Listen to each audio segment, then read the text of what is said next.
कि उत्सर्जन होता क्या है, शरीर से अपशिष्ट पदार्थों का बाहर निकलना उत्सर्जन कहलाता है। कल की क्लास रिपीट कर रही हूँ 5 मिनट में, तो आप लोग ध्यान से सुनिएगा, बस रिपीट होगी, ठीक है ना। तो उत्सर्जन क्या है? उत्सर्जन हमारे शरीर से अपशिष्ट पदार्थों का बाहर निकलना उत्सर्जन कहलाता है। उत्सर्जन की क्रिया मानव शरीर में 4 अंगों, स्पेशली 4 अंग होते हैं मानव शरीर में। आपका एक होता है विक्र, किडनी, दूसरी होती है आपकी त्वचा, या तीसरे है आपके यकृत, और चौथा है आपका फेफड़े, ठीक है।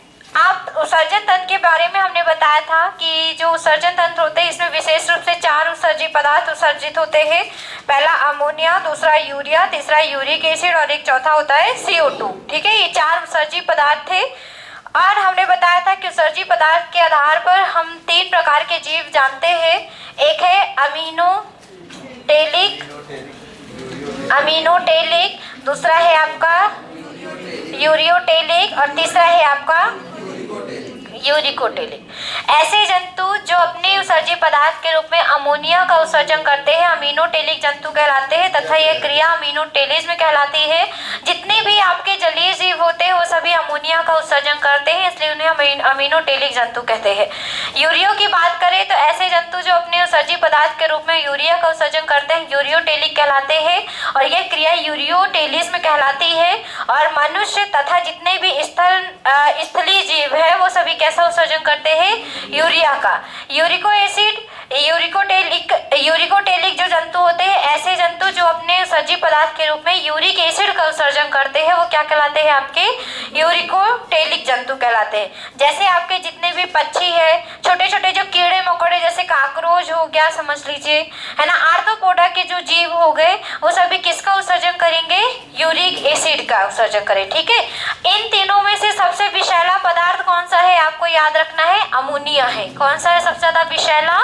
अमोनिया है। यूरिक एसिड विषैला नहीं होता और इसके उत्सर्जन के लिए पानी की आवश्यकता नहीं होती, इसलिए जितने भी पक्षी होते हैं और आर्थ्रोपोडा के जीव हैं कुछ, वो कैसा उत्सर्जन करते हैं? यूरिक एसिड का उत्सर्जन करते हैं। मनुष्य किसका उत्सर्जन करते हैं? यूरिया का उत्सर्जन करते हैं। और किसका उत्सर्जन करते हैं? कार्बन डाइऑक्साइड का उत्सर्जन करते हैं, ठीक है। आपका अगर केचुआ की बात की जाए तो केचुआ अमीनोटेलिक भी होता है और आपका यूरियोटेलिक भी होता है। जब केचुआ पानी के संपर्क में रहेगा तो अमोनिया का उत्सर्जन करेगा, और जब स्थल में रहेगा तो यूरिया का। ऐसे मेढक की बात करें तो जो मेढक का टेडपोल होता है वो पानी में होता है, तो टेडपोल किसका उत्सर्जन करेगा? अमोनिया का। और मेढक किसका उत्सर्जन करेगा? यूरिया का। विक्र के बारे में कल हमने बता दिया था कि विक्र जो होती है, प्रत्येक व्यक्ति में एक जोड़ी विक्र पाई जाती है, जो कि 1,30,00,000 नलिकाओं से मिलकर बनी होती है। ये नलिका आपकी नेफ्रॉन कहलाती है।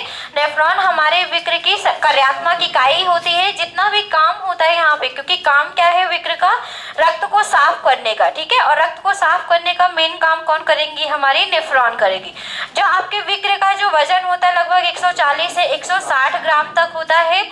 विक्र में ये जो नलिका है नेफ्रॉन की, जो कि प्यालीनुमा संरचना पाई जाती है, इसको कहते हैं बोमेन संपुट। और इसमें बहुत सारी नलिकाओं का गुच्छ पाया जाता है, जिसको कहते हैं कोशिका गुच्छ। कोशिका गुच्छ, इसी को कहते हैं ग्लोमेरुलस, इसी का नाम है ग्लोमेरुलस, ठीक है। हमारे इसमें हमने बताया था कि 2 प्रकार की यहाँ पे धमनिकाएं प्रेजेंट होती हैं। एक होती है अभिवाही धमनिका एफरेंट, और दूसरी होती है अपवाही धमनिका इफरेंट। ऐसी धमनिका जो कि आपके शरीर से रक्त को लेके आती है कि लेके जाती है? लेके आती है ना। कहाँ पे लेके आएगी? कोशिका गुच्छ में। वो कैसी धमनिका होगी? अभिवाही। और जो कोशिका गुच्छ से रक्त को साफ होने के बाद ले जाती है वो कौन सी होती है? अपवाही। विक्र के बारे में और बात की थी हमने कि विक्र का काम है हमारे शरीर में यूरिन का निर्माण करना। यूरिन में आपका 95% पानी, 0.3% यूरिक एसिड, 2.7% यूरिया और आपका 2% लवण। चलो फिर से मैं लिख रही हूँ, 95% पानी होता है, आपका 2.7% यूरिया होता है, और आपका 2% आपका लवण होता है, और 0.3% आपका यूरिक एसिड होता है। कल हमने ये चीज आपको बता दी थी। हमने ये भी बता दिया था कि जो मूत्र का पीएच मान होता है वो कितना होता है? 6 होता है। मतलब मूत्र कैसा होता है? अम्लीय होता है, ठीक है। और हमने बताया था कि मूत्र हल्का पीला रंग का होता है, वो किसके कारण होता है? यूरोक्रोम के कारण होता है। यूरोक्रोम किसके टूटने से बनता है? हीमोग्लोबिन के विखंडन से। सबको याद है ना? तो हीमोग्लोबिन के विखंडन से क्या बनेगा? यूरोक्रोम। यूरोक्रोम किसमें पाया जाता है? मूत्र में, जो जिसके कारण होता, पीले रंग के कारण होता है, ठीक है ना। अब हमने एक और चीज बताई थी कि विक्र में आपकी स्टोन बनती है, किडनी स्टोन जिसको कहते हैं। और किडनी स्टोन किसकी बनी होती है? कैल्शियम ऑक्सलेट की बनी होती है। सब हो गया ना? चलो, इतना कल हम लोगों ने क्लास में पढ़ा था। अब आज हम लोग इसके आगे पढ़ते हैं। क्या है?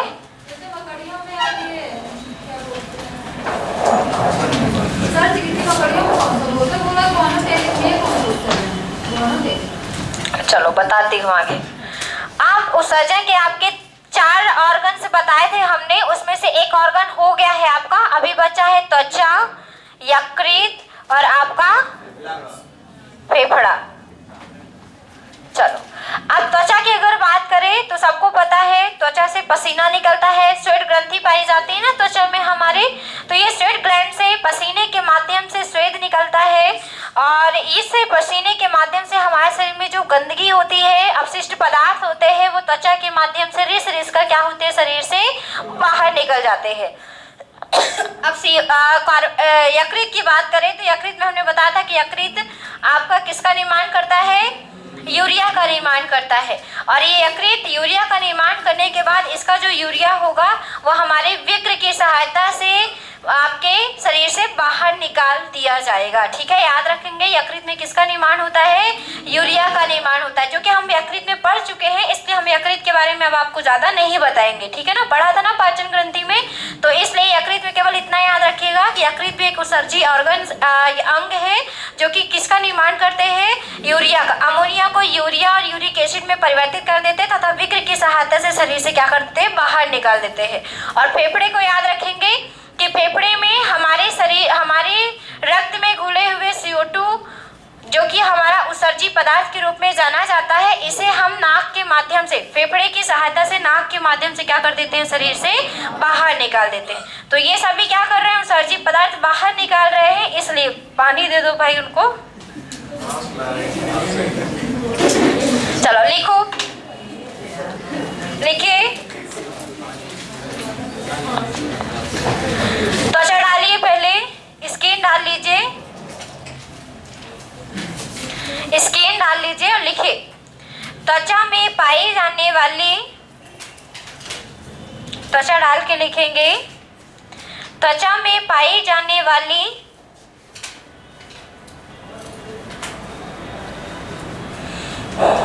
त्वचा में पाई जाने वाली श्वेत ग्रंथि, स्वेट ग्लैंड, श्वेत ग्रंथि, श्वेत दाल लिखते हैं लास्ट में, श्वेत ग्रंथि या इसी को इंग्लिश में कहते हैं स्वेट ग्लैंड। स्वेट ग्लैंड से, श्वेत ग्रंथि से पसीने के रूप में, स्वेट के रूप में, पसीने के रूप में अवशिष्ट पदार्थों को बाहर किया जाता है।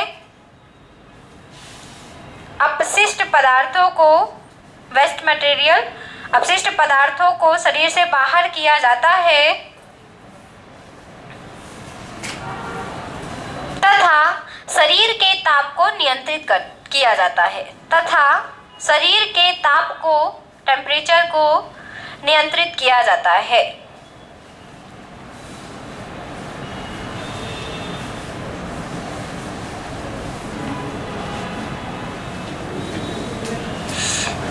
लिख लिया? एक स्टार पॉइंट बना के लिखिए इसमें। त्वचा मानव शरीर का सबसे बड़ा क्या है? अंग है, ठीक है। लिखिए त्वचा मानव शरीर का सबसे बड़ा अंग है।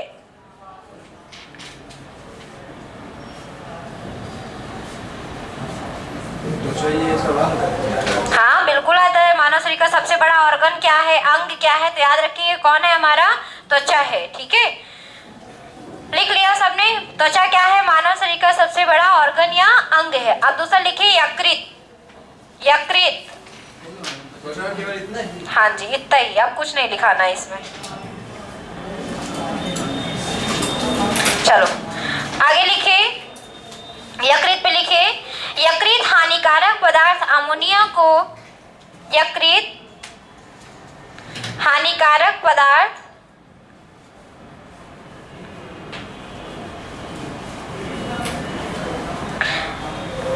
अमोनिया को यूरिया तथा यूरिक अम्ल में बदलकर, अमोनिया को यूरिक तथा यूरिक अम्ल में बदलकर, यूरिक अम्ल में बदलकर किडनी की सहायता से, यकृत हानिकारक पदार्थ अमोनिया को यूरिया तथा यूरिक अम्ल में बदलकर किडनी की सहायता से शरीर से बाहर करती है या करता है, शरीर से बाहर करता है।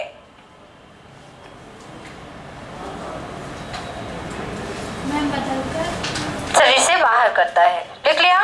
ये क्या करेगा, अमोनिया को यूरिया और यूरिक एसिड, क्योंकि हम लोगों में अमोनिया नहीं निकलता ना, इसलिए ये अमोनिया किस में कन्वर्ट हो जाएगा, यूरिया और यूरिक एसिड में, जो कि विक्र के सहायता से मूत्राशय के द्वारा शरीर से क्या कर दिया जाएगा, बाहर कर दिया जाएगा। ठीक है, अब अगला लिखिए फेफड़ा, लंग्स।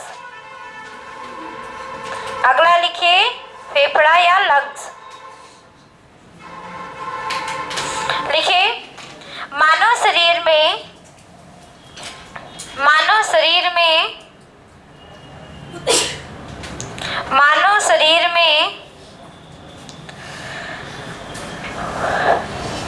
CO2 का उत्सर्जन, कार्बन डाइऑक्साइड, CO2 का उत्सर्जन फेफड़े के माध्यम से होता है। मानव शरीर में कार्बन डाइऑक्साइड का उत्सर्जन फेफड़े के माध्यम से होता है, फेफड़े के माध्यम से होता है,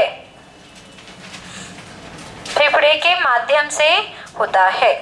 आप डालेंगे इंपॉर्टेंट फैक्ट, आप डालेंगे इंपॉर्टेंट फैक्ट। अब देखिए पेपर में आता क्या है मैं आपको बता देती हूँ। कभी कभी पेपर में उत्सर्जी अंग पूछा जाता है, तो हम लोगों को तो सबको पता चल गया है कि क्या होता है, आपके विक्र हो गया, सबसे इंपॉर्टेंट विक्र है। और हम लोगों के अंग और क्या है, उत्सर्जी अंग त्वचा है, यकृत है, फेफड़े है। ठीक है, अब हम कुछ जीवों की बातें करते हैं कि जीवों में पूछा जाता है, जैसे पूछ लेता है आपके पेपर में कि आर्थ्रोपोडा के जीव जो होते हैं वो किस उत्सर्जी, उसमें उत्सर्जी अंग क्या होता है। पूछ ले जाता है कि जो पोरीफेरा संघ के हैं उसमें क्या होता है, सिलेंट्रेटा में क्या होता है, ठीक है, केचुए में उत्सर्जी अंग क्या होता है, आता है पेपर में, तो वो चीज हम लोग पढ़ेंगे। तो इम्पोर्टेंट फैक्ट पे डाल के लिखेंगे कुछ प्रमुख जंतुओं में उत्सर्जी अंग, हेडिंग है कुछ प्रमुख जंतुओं में उत्सर्जी अंग। मैं लिखते जा रही हूँ, आप भी अपने कॉपी पे नोट करते जाइएगा।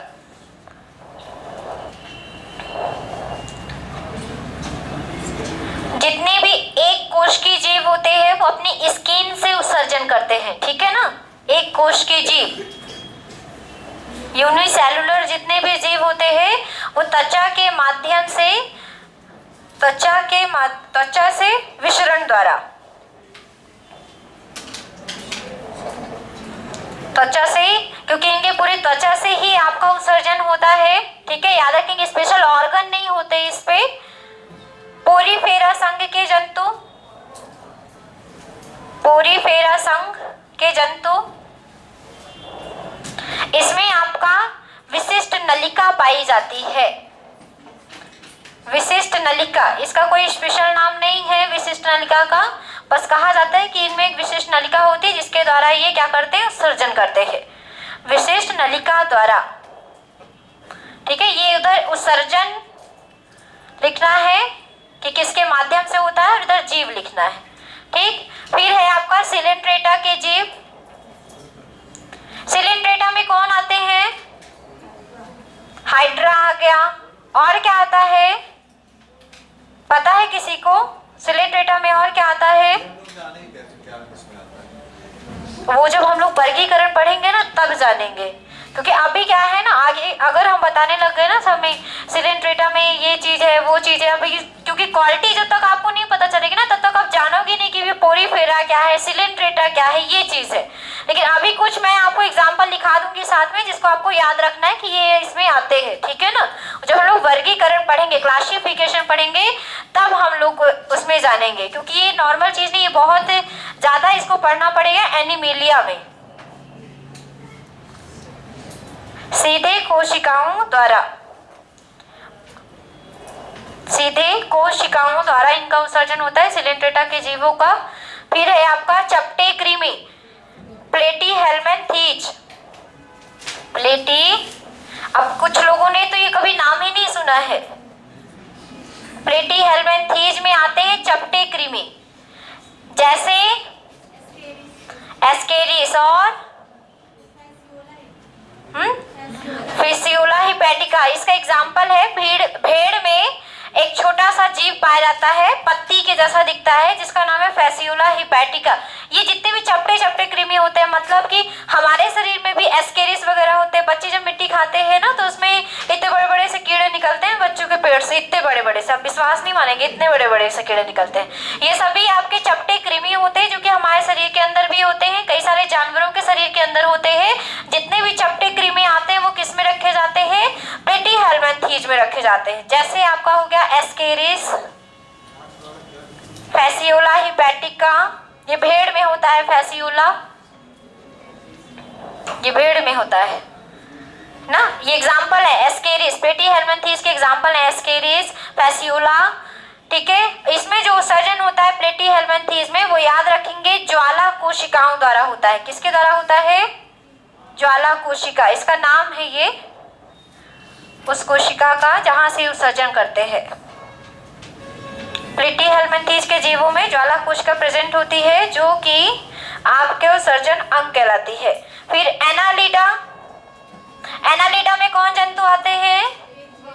केचुआ हो गया, और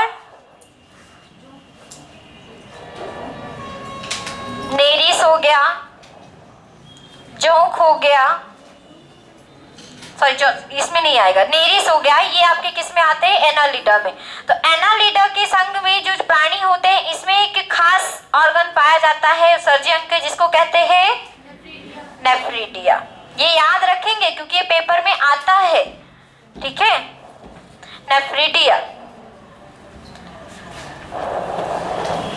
फिर है आपका आर्थ्रोपोडा संघ। आर्थ्रोपोडा में कौन आते हैं? आपका मकड़ी हो गया, बिच्छू हो गया, छिपकली हो गया। छिपकली इसमें नहीं आएगा, वो सरीसृप में आता है। आर्थ्रोपोडा में आपके मकड़ी, बिच्छू हो गए, ये सभी किस में आते हैं? आर्थ्रोपोडा में। और इसमें कौन सा उत्सर्जी अंग होता है? मेलपिगियन नलिका, ठीक है। उस नलिका का नाम है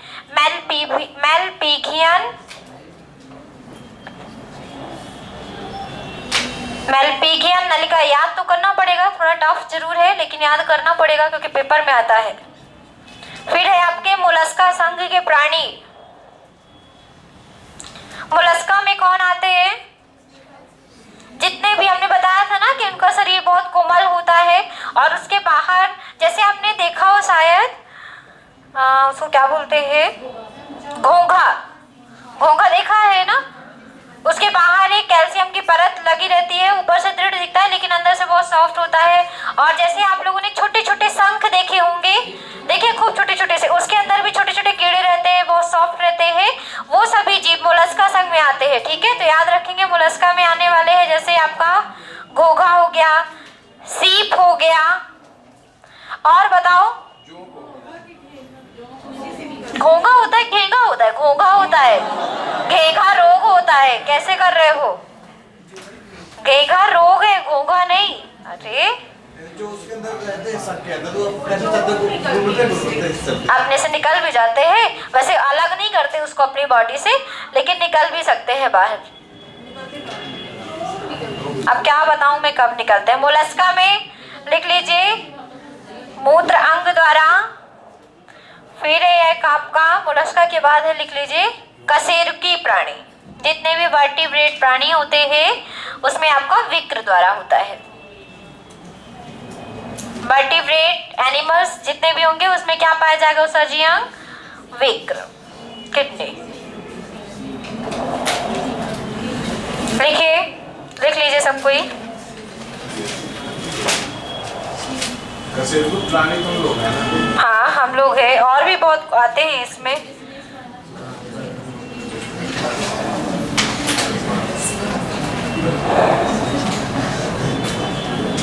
हो गया सबका?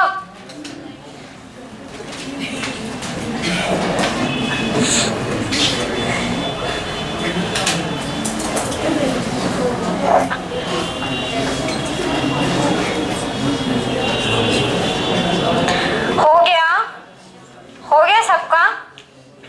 अभी लिख रहे हो? चलो आज कुछ स्टार्ट करना है, मुझे स्टार्ट कर दूं जिससे कल फिर वो क्लास में हो जाए, क्योंकि टाइम है, ये खत्म होता है आप लोगों का ये सर्जन। ठीक है, सबका हो गया? पीछे सबका हो गया?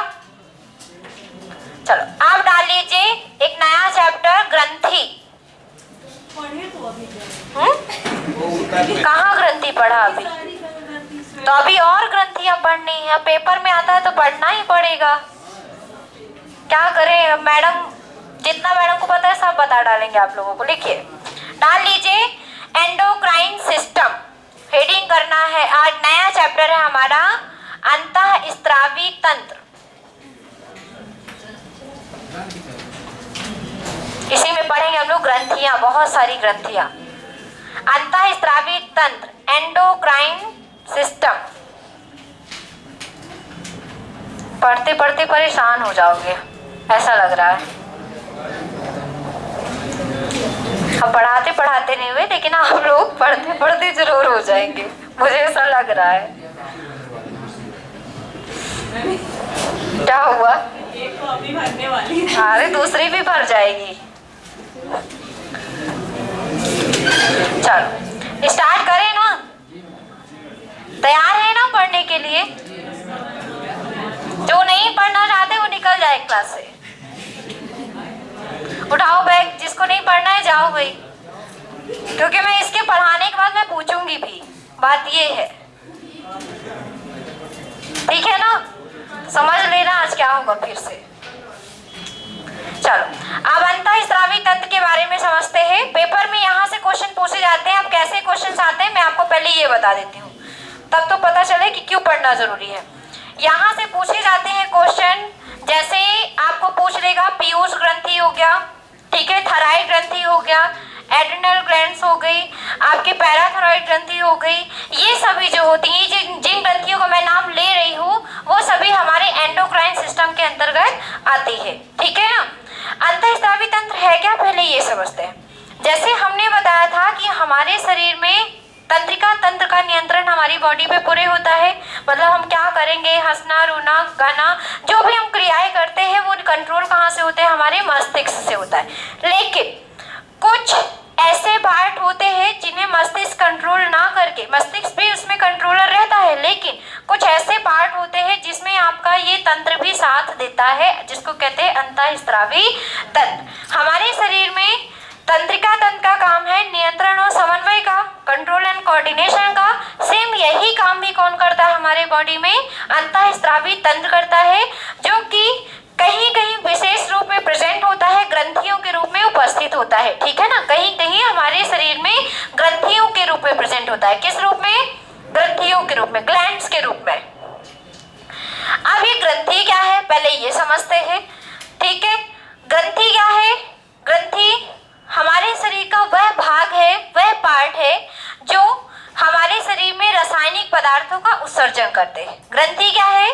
ग्रंथि शरीर का वह भाग है, वह पार्ट है जो कि हमारे शरीर में रासायनिक पदार्थों का उत्सर्जन करते हैं। रासायनिक पदार्थ लाइक दैट, जैसे आप कह सकते हैं जितने भी आपने अभी तक अग्नाशय में पढ़ा ना, ट्रिप्सिन एंजाइम, मुंह में पढ़ा टाइलिन एंजाइम, और जो बहुत सारे एंजाइम्स पढ़े, तो हम देख रहे हैं कि रसों के माध्यम से, बताया था ना, पाचक रस जो निकलते हैं उनके माध्यम से, उसमें भी ग्लैंड्स थी। आप जानते हैं कि अग्नाशय हमारी ग्रंथि है, यकृत हमारी ग्रंथि है, सबको पता है। तो इसमें जो पाचक रस निकलते थे, उस पाचक रस में क्या निकलते थे? एंजाइम निकलते थे। और कुछ ऐसी ग्रंथियां हैं जो कि रासायनिक पदार्थ उत्सर्जित करती हैं, लेकिन उस रासायनिक पदार्थ का नाम है हार्मोन। उस रासायनिक पदार्थ का नाम है हार्मोन। हमारे शरीर में दो प्रकार के रासायनिक पदार्थ उत्सर्जित होते हैं, एक पाचक रस जिसमें होता है एंजाइम और दूसरा होता है आपका हार्मोन। आप लोगों ने बहुत सारे हार्मोन के नाम सुन के रखे होंगे, जैसे testosterone, progesterone, oxytocin hormone, lectin hormone. ये बहुत सारे हार्मोन्स होते हैं जो कि आपके ग्लैंड से निकलते हैं। तो ग्लैंड क्या है?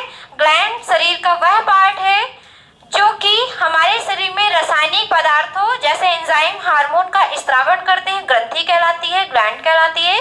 मानव शरीर में दो प्रकार की ग्रंथि प्रेजेंट होती है। एक होती है बहिस्रावी ग्रंथि, जो कि हम पहले भी इसके बारे में आपको बता चुके हैं, और दूसरी होती है आपकी अंतःस्रावी ग्रंथि।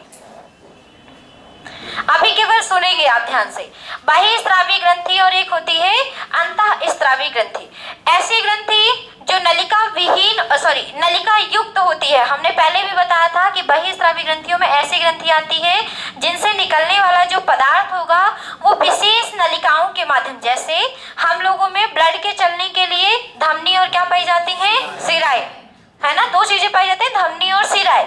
सेम इनसे जो इस ग्रंथि से जो पदार्थ निकलेगा उसके जानने के लिए भी क्या पाई जाती है? विशेष ग्रंथि, विशेष नलिका पाई जाती है। तो हम ये कह सकते हैं कि ऐसी ग्रंथि जिनसे निकलने वाले पदार्थ नलिका के माध्यम से आवश्यक अंगों तक आवश्यक स्थान पर जाते हैं, वो कैसी ग्रंथि होती है? बहिस्रावी। फिर से ध्यान से सुनिए। ऐसी ग्रंथि जिनसे निकलने वाले पदार्थ नलिकाओं के माध्यम से, किसके माध्यम से?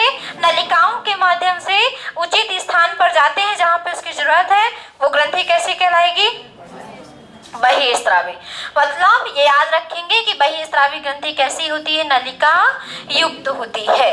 ठीक है, नलिका युक्त होती है। जैसे बहिस्रावी के एग्जाम्पल लार ग्रंथि, अश्रु ग्रंथि, टीयर ग्लैंड, और दुग्ध ग्रंथि और स्वेद ग्रंथि। और भी हमने ग्रंथियां पहले पढ़ाई है, जब आपको उपकला उतक पढ़ाया था उसमें भी बहुत सारी ग्लैंड्स पढ़ाई थी, सेरुमिनस, सीवेसियस, मीवोमियन, जीस। ये भी सभी कैसी हैं? बहिस्रावी ही है। ठीक है ना, तो उनके नाम मैं यहाँ पे नहीं लिख रही हूँ। और ये आपको याद रखना है और कौन सी है? लार ग्रंथि, अश्रु ग्रंथि, दुग्ध ग्रंथि, श्वेत ग्रंथि, अग्नाशय भी इसके अंतर्गत आता है। ठीक है, तो याद रखेंगे ये सभी कैसी ग्रंथियां हैं? आपकी बहिस्रावी ग्रंथियां। ऐसी ग्रंथि, सुनो ध्यान से, ऐसी ग्रंथि जिनसे निकलने वाला पदार्थ जो होगा, जो रासायनिक पदार्थ होगा, उसके लिए कोई नलिका नहीं होगी, उसके लिए कोई भी नलिका नहीं होगी। वो जो रासायनिक पदार्थ होगा हमारे ब्लड में घुलकर जहां पे जरूरत होगी उस स्थान पे चला जाएगा। समझ रहे हैं ना? उसके लिए नलिका नहीं होगी। ये क्या करेगा? हमारे रक्त के प्लाज्मा में घुलकर जहां पे आवश्यकता होगी उस स्थान पे जाके क्या करेगा? वर्क करेगा। आया समझ में? तो ये कैसी होती है अंतःस्रावी ग्रंथि? नलिका विहीन होती है, डक्टलेस होती है। ठीक है, तो याद रखेंगे कि ऐसी ग्रंथि जो उनसे निकलने वाला रासायनिक पदार्थ रक्त प्लाज्मा में घुलकर उचित स्थान पर जाता है, वर्क करता है, तथा ये नलिका विहीन होती है। ये ग्रंथि कैसी कहलाती है? अंतःस्रावी। और समस्त अंतःस्रावी ग्रंथियां मिलकर क्या बनाती हैं? अंतःस्रावी तंत्र बनाती हैं, जो कि हमारे बॉडी में कंट्रोल और कोऑर्डिनेशन का काम करती है। ठीक है, सबको आगे समझ में? फिर से एक बार मैं समझा रही हूँ, फिर से ध्यान से सुनो, क्योंकि इसके बाद केवल फिर ग्लैंड्स पे आ जाऊंगी तो पीछे फिर इधर नहीं आऊंगी। ठीक है, अंतःस्रावी तंत्र हमारी बॉडी में तंत्रिका तंत्र के समान कंट्रोल और कोऑर्डिनेशन का काम करते हैं। इनमें हमारी ग्रंथि आती है। ग्रंथियां क्या है? शरीर का वह भाग है जिनसे हमारे रासायनिक पदार्थ उत्सर्जित होते हैं। इस रासायनिक पदार्थों में आपके एंजाइम्स, हार्मोन्स हो सकते हैं। ग्रंथियां दो प्रकार की होती है हमारे शरीर में, बहिस्रावी और अंतःस्रावी। ऐसी ग्रंथि जैसे निकलने वाला जो रासायनिक पदार्थ है नलिका के माध्यम से उचित स्थान पर जाता है, काम करता है, बहिस्रावी ग्रंथि कहलाती है, नलिका युक्त होती है। इसमें आपके एग्जाम्पल है लार ग्रंथि, अश्रु ग्रंथि, दुग्ध ग्रंथि, श्वेत ग्रंथि, सेरुमिनस, सीवेसियस, मीवोमियन, जीस। ये सभी कैसी ग्रंथियां हैं? आपकी बहिस्रावी है। फिर अंतःस्रावी ऐसी ग्रंथि जिनसे निकलने वाला जो रासायनिक पदार्थ होगा वो हमारे रक्त प्लाज्मा में घुलकर उचित स्थान पर जाएगा, काम करेगा। इसमें कोई भी नलिका प्रेजेंट नहीं होगी अलग से। ऐसी ग्रंथियां हमारी अंतःस्रावी ग्रंथि कहलाती है। एग्जाम्पल के लिए आपकी ग्रंथियों के नाम है, अंतःस्रावी ग्रंथियों के नाम है पीयूष ग्रंथि, थायराइड ग्रंथि, पैराथायराइड, और बताइए, और सब अच्छा मत बोलना, बताओ इसके आगे। एड्रिनल और थाइमस। ये सभी ग्रंथियां कैसी ग्रंथि हैं? इतनी ही हम लोग पढ़ेंगे ही। और ये सभी ग्रंथियां कैसी ग्रंथि हैं? अंतःस्रावी। पेपर में ऑप्शन दे दिया जाता है और पूछ लेता है कि निम्न में से कौन सी बहिःस्रावी है, निम्न में से कौन सी अंतःस्रावी है। ठीक है ना? तो याद रखेंगे कि ये 5 कैसी ग्रंथियां हैं? अंतःस्रावी। और वो सभी कैसी ग्रंथियां हैं? बहिःस्रावी। अब एक और ग्रंथि होती है मिश्रित ग्रंथि, जो कि आप पहले पढ़ चुके हैं। ऐसी ग्रंथि जो कि जिनसे आपका एंजाइम और हार्मोन दोनों निकलता है, मतलब जो बहिःस्रावी की तरह भी होती है और अंतःस्रावी की तरह होती है, वो कैसी ग्रंथि कहलाती है? मिश्रित ग्रंथि। और एक एग्जाम्पल है जिसका नाम है पैंक्रियाज या अग्नाशय, जो कि आप क्लास में पढ़ चुके हैं। सबको क्लियर हो गया? इतना लिखे, फिर आते हैं अपने अंतःस्रावी ग्रंथि पे। चलो लिखो, एंडोक्राइन सिस्टम डाल लिया सबने। अच्छा एक बात बताइए, अंतःस्रावी विज्ञान का जनक किसको कहते हैं?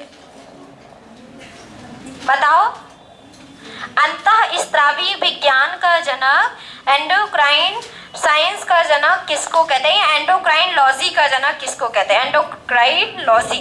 बताओ कौन है फादर इसके? Thomas Edison. चलो लिखो, वेरी गुड। चलो लिखो, अंतःस्रावी तंत्र, अंतःस्रावी तंत्र तंत्रिका तंत्र के समान, लिखना स्टार्ट कीजिए। अंतःस्रावी तंत्र तंत्रिका तंत्र के समान, तंत्रिका तंत्र के समान नियंत्रण एवं समन्वय का कार्य करती है। नियंत्रण एवं समन्वय का कार्य करती है। नियंत्रण एवं समन्वय का कार्य करती है। कंट्रोल एंड कोऑर्डिनेशन बोलते हैं।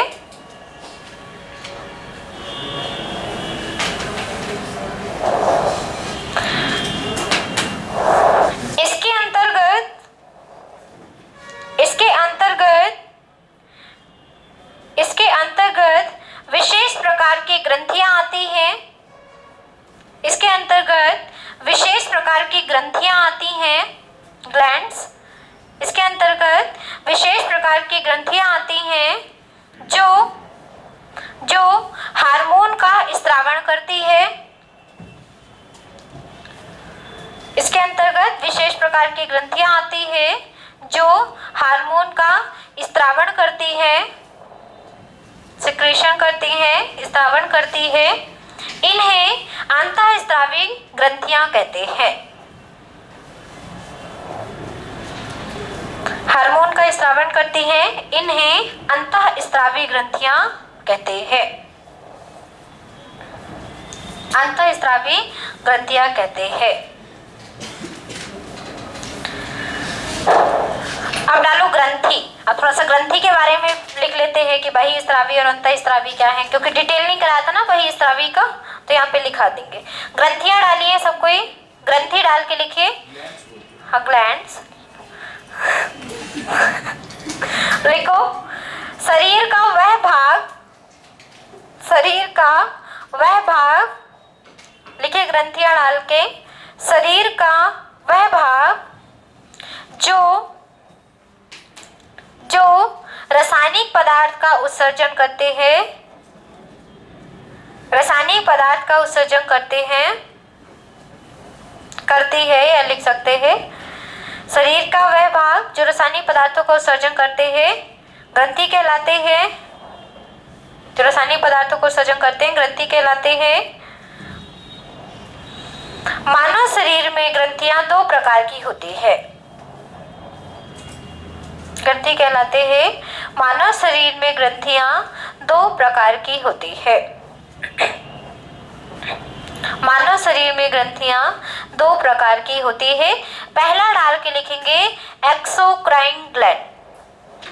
बहिस्रावी ग्रंथि, एक्सोक्राइन ग्लैंड।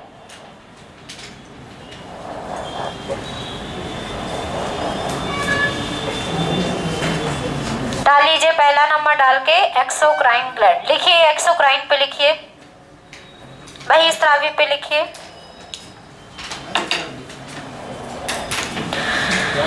ऐसी ग्रंथि लिखिए, ऐसी ग्रंथि बहिस्रावी पे लिखिए, ऐसी ग्रंथि जिनसे निकलने वाला रासायनिक पदार्थ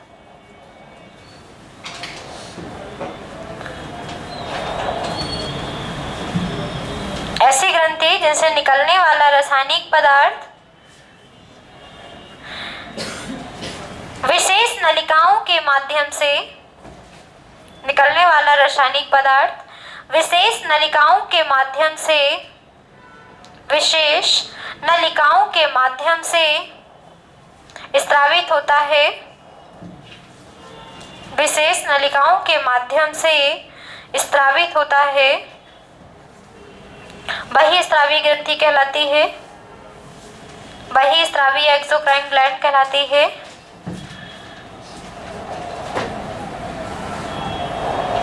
बहिस्रावी लिख लिया सबने, किसी का छूटा तो नहीं? बहिस्रावी ग्रंथि कहलाती है। जैसे एग्जाम्पल इधर लिखे हैं 4-5, तो लिख लो इसको। जैसे लार ग्रंथि, अश्रु ग्रंथि, लार को बोलेंगे सैलिवरी ग्लैंड्स, अश्रु को बोलेंगे टीयर ग्लैंड्स, दूध को बोलेंगे मैमरी ग्लैंड्स और स्वेद को बोलेंगे स्वेट ग्लैंड।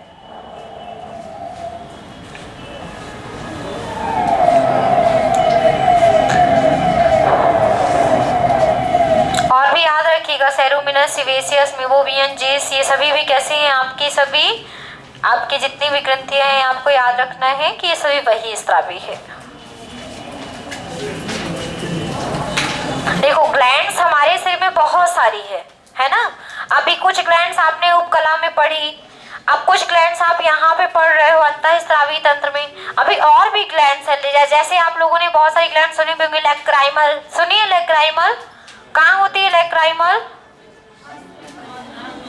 कहाँ होती है? लैक्राइमल आंख में होती है लैक्राइमल, ठीक है। अभी ग्लैंड पढ़ना बाकी है, अभी बहुत सारे ग्लैंड्स है, क्योंकि हमारे बॉडी का जो कंट्रोल हो रहा है, जो वृद्धि हो रही, विकास हो रहा है ना। तंत्रिका तंत्र के साथ साथ हमारे शरीर में बॉडी में जो ग्लैंड्स निकलते, जैसे देखो समझो इस बात को, जैसे कोई व्यक्ति लंबा हो रहा है ना, तो इसमें लंबा होने के लिए उत्तरदायी कौन है? हमारा हार्मोन ही उत्तरदायी है, ठीक है ना। हम बहुत अधिक लंबे हो जाएंगे, उसमें भी हार्मोन का ही हाथ है। हम बौने हो जाएंगे, उसमें भी हार्मोन का ही हाथ है ना। मतलब हमारे बॉडी में कंट्रोल चलता है, कोऑर्डिनेशन चलता है, संतुलन बनता है।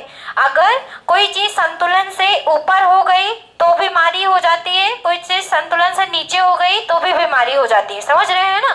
तो हम लोगों में अगर बैलेंस बिगड़ गया, चाहे वो हमारे तंत्रिका तंत्र का बैलेंस हो, चाहे हमारे ग्रंथियों का, तो अगर बैलेंस बिगड़ गया तो हमारे जो शरीर में रोगों का घर बन जाएगा। मतलब समझ लीजिए किसी में कौन सा हार्मोन निकलेगा जिसको वृद्धि हार्मोन कहते हैं? STH hormone. समझो इस बात को, एसटीएच जो हार्मोन होता है ये हमारे शरीर में वृद्धि करने का काम करता है। अब किसी व्यक्ति में एसटीएच बहुत तेजी से और बहुत ज्यादा निकल गया तो व्यक्ति क्या होगा? लंबा हो जाएगा, है ना, बहुत ज्यादा लंबा हो जाएगा और शरीर उसका बहुत हेल्दी। जैसे एग्जाम्पल के लिए मैं एक नाम लेती हूँ, सौरभ बताएंगे, जिसका नाम खली है ना, जो लंबा सा मोटा सा देखा होगा आप लोगों ने शायद टीवी में। तो उनको ये क्या है, उनके शरीर में जो एसटीएच हार्मोन है वो ज्यादा तेजी से निकला होगा, इसलिए वो काफी लंबे हैं और काफी हष्ट पुष्ट दिखते हैं। अरे हो जाते हैं पतले, हो गया, वो खाने पीने पे कमी कर देंगे, हो जाएंगे है ना। तो वो क्या हो गया, ये बैलेंस से अधिक हो गया तो उसमें भी रोग हो गया जिसको कहते हैं एक्रोमेगली। कौन सा रोग कहते हैं? एक्रोमेगली। एक्रोमेगली कहते हैं ना। अरे आप लोग का क्या भरोसा, कुछ नहीं जानते आप लोग। एक्रोमेगली कहते हैं, चलो, है ना। और जिसमें ये हार्मोन कम निकलेगा वो बौना हो जाएगा, मतलब इतना छोटा सा हो जाएगा, ये समझ लो। और अभी जितने हो अभी ठीक है, हाइट के हिसाब से सब ठीक है ना, बहुत छोटे भी नहीं बहुत लंबे भी नहीं है। तो ये आपके शरीर में बैलेंस है। बैलेंस कुछ लोगों में बिगड़ता, सब में बिगड़ जाएगा, सब लंबे लंबे हो जाओगे। ठीक है, आगे समझ में ना। इसलिए ग्लैंड जो होते हैं बॉडी में कंट्रोल करने का काम करते हैं। चलो अब लिखो अंतःस्रावी ग्रंथि। अब लिखिए अंतःस्रावी ग्रंथि कौन बातें करने, मैं थोड़ी सी बात करती हूँ, आप लोग मेरे से ज्यादा बातें करते हो। बहिस्रावी लिखा ना, अभी अंतःस्रावी लिखना है। गलत तो लिखते हो सब वैसे भी। लिखो अंतःस्रावी ग्रंथि डाल के। एंडोक्राइन ग्लैंड सामने लिखा है, एंडोक्राइन ग्लैंड लिखो। ऐसी ग्रंथि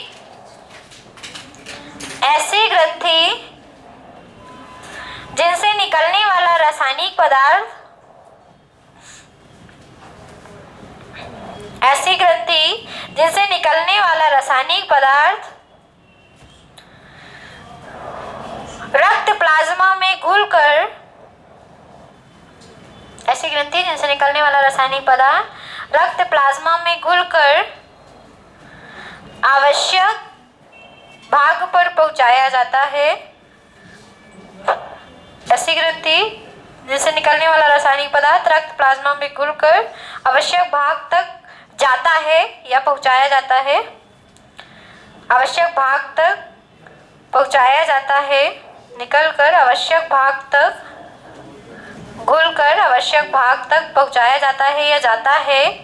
यह नलिका विहीन होती है, यह नलिका विहीन, डक्टलेस, यह नलिका विहीन होती है, यह नलिका विहीन होती है, अंतःस्रावी ग्रंथि कहलाती है।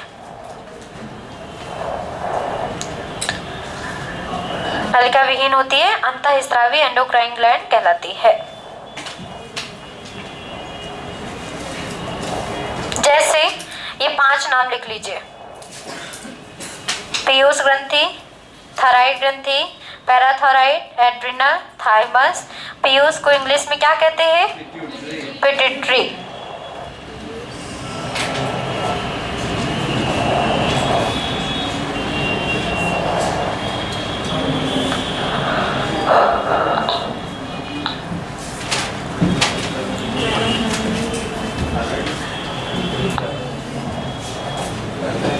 थायराइड के नीचे है पैराथायराइड, पैराथायराइड के नीचे है एड्रिनल और एड्रिनल के नीचे है थाइमस। क्या हो गया आदर्श? कुछ हो गया क्या? तो जाओ जाओ ना, चला जाएगा लेके फिर देगा भी नहीं। हो गया? अब डालिए मिश्रित ग्रंथि। मिश्रित ग्रंथि परिभाषा तो लिख ही लो इसकी। मिश्रित ग्रंथि ऐसी ग्रंथि, ऐसी ग्रंथि, ऐसी ग्रंथि जो बहिस्रावी तथा अंतःस्रावी, ऐसी ग्रंथि जो बहिस्रावी तथा अंतःस्रावी, एक्सोक्राइन एंड एंडोक्राइन, जो बहिस्रावी तथा अंतःस्रावी दोनों की भांति कार्य करती है। ऐसी ग्रंथि जो बहिस्रावी तथा अंतःस्रावी दोनों की भांति कार्य करती है मिश्रित ग्रंथि कहलाती है। मिश्रित ग्रंथि कहलाती है। मिक्स ग्लैंड मिश्रित ग्रंथि कहलाती है। जैसे पैंक्रियास, अग्नाशय, जैसे अग्नाशय। इसमें हम लोग अग्नाशय के बारे में नहीं पढ़ेंगे, है ना, और हम लोग इसको भी नहीं पढ़ेंगे। हम लोग केवल किसको पढ़ेंगे अंतःस्रावी में? अंतःस्रावी ग्रंथियों को, पीयूष को, थायराइड को, पैराथायराइड, एड्रिनल और इनके निकलने वाले जो हार्मोन होंगे उनको, और जो इनसे रोग होते हैं इनकी कमी से, अधिकता से, वो, क्योंकि ये सारे सब कुछ आपके पेपर में पूछे जाते हैं। चलो ठीक है, आज के लिए इतना है। कल हम लोग क्लास में इसके आगे पढ़ेंगे। अच्छा, एक छूट गया है, लिख लो। अंतःस्रावी विज्ञान के जनक, अंतःस्रावी विज्ञान के जनक, एंडोक्राइनोलॉजी बोलते हैं अंतःस्रावी विज्ञान को। अंतःस्रावी विज्ञान के जनक थॉमस एडिशन। बल्ब वाले नहीं है ये, ठीक है। क्या मैम? Thomas Edison